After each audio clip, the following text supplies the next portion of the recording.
Пока нет. Это 25-я школа, внуки мои учатся. В классе пока даже не болеют дети. Слышали, что были, но в основном все классы ходят в обычном очном режиме. Учителя практически все присутствуют, занимаются. Да, я слышала, что могут, вот нас обошло это стороной. А так, в принципе, у нас просто в школе соблюдаются все меры. На входе термометрия, дети обрабатывают руки.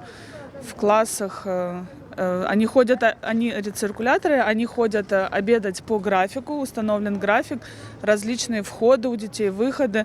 У нас школа, она может позволить себе это сделать. Школа у нас поблизости, поэтому я знаю, что дети там не болели еще. Не подтвержденные там случаи, но больше всего, что мы же не знаем тесты, насколько правдивые.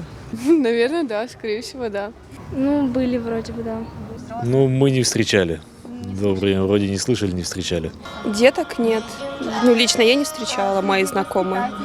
Среди воспитателей вроде бы были, да, два случая у нас по гимнастике, по кружкам, да, были. У меня ребенок учится в Севастополе. Девочка болела вроде бы как грипп, а детки вроде бы ходят все, но учителя младших классов болеют.